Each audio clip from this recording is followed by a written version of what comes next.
அந்த இரவு அருண் கோபத்தில் தனது போனை சைலண்ட் மோடில் போட்டுவிட்டு தூங்கிவிட்டான். காரணம், அன்று மாலை அவனுக்கும் அவன் அப்பாவுக்கும் கடுமையான சண்டை. இனிமேல் என்ன கால் பண்ணாதீங்க என்று சொல்லிவிட்டு வீட்டை விட்டு வெளியேறியிருந்தான். காலை எழுந்ததும் போனை எடுத்து பார்த்தான். 27 மிஸ்டு கால்ஸ்.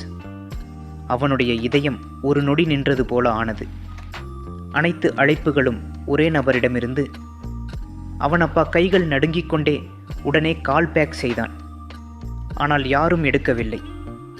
சில நிமிடங்களில் ஒரு செய்தி வந்தது. உங்க அப்பா மருத்துவமனையில் இருக்காங்க. அவன் பதறி மருத்துவமனைக்கு ஓடினான். ஐசியு அறை வெளியே அவன் அம்மா கண்ணீர் மல்க அமர்ந்திருந்தார். அவரை பார்த்தவுடனே அருண் கேட்டான், அம்மா என்னாச்சு? அம்மா அழுகையோடு சொன்னார், நேத்து இரவு முழுக்க உன்கிட்ட பேசணும்னு தான் கால் பண்ணிக்கிட்டே இருந்தாரு. அந்த ஒரு வரி அருணின் மனதை சுக்குநூறாக உடைத்தது. மெதுவாக ஐசியூக்குள் சென்றான். படுக்கையில் அப்பா அமைதியாக படுத்திருந்தார்.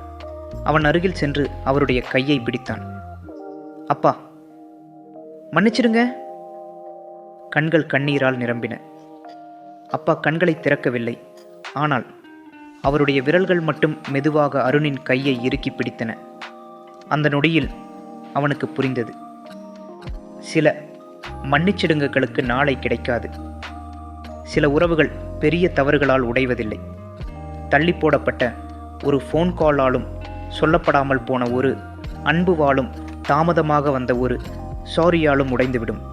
நாம் நாளைக்கு வைக்கிற அன்புக்கு வாழ்க்கை எல்லா நேரமும் நாளை தராது. அதனால் இன்று பேச முடியும் ஒருவரை நாளைக்கு நினைவாக மாற்றாதீர்கள். ஏனெனில் சில மிஸ்டு கால்ஸு வாழ்க்கை முழுவதும் அன்செட் ஆகவே இருந்துவிடும். இந்த வீடியோ பிடிச்சா லைக் பண்ணி சப்ஸ்கிரைப் பண்ணுங்கள்.